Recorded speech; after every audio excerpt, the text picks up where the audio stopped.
Veronica called out again as she saw her cell phone on the nightstand. Veronica grabbed it and put it in her robe pocket. She lifted one leg to climb over the window ledge. The drop outside was about 5 feet into the newly fallen snow that had begun a few hours ago. When she landed, she sunk deep, but quickly trudged to Jasmine's window. They had been so excited when they looked out the cabin window earlier that night to see the snow falling, promising great skiing the next day. A moment later, flames burst through the glass of Jasmine's window, and Veronica turned her body against the explosive sound and heat. Jasmine was in those flames. Was she even still alive? Veronica reached into her pocket and grabbed her phone. She called 911, and a dispatcher told help was on the way, but to get away from the cabin.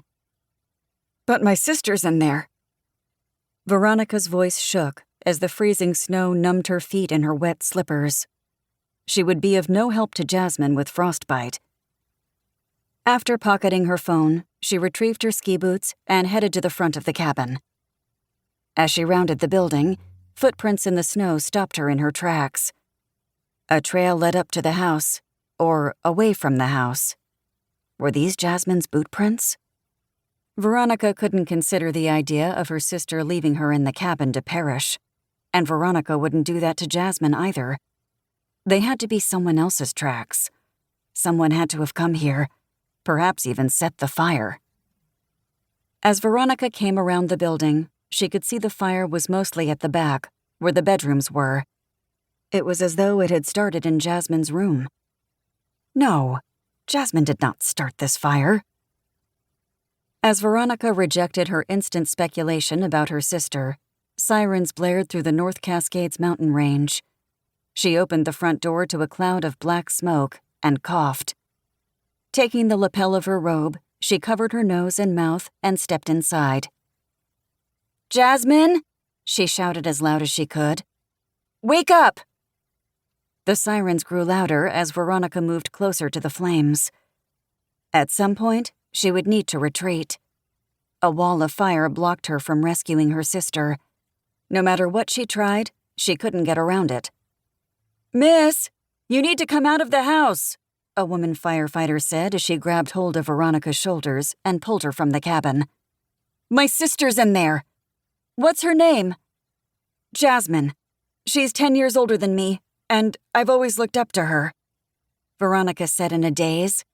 She wasn't sure why she'd given that information. It just came out. Perhaps she already knew her sister was gone forever, and that what Veronica had hoped this weekend would do to strengthen their relationship was now for naught. "Which room?" "First door on the right."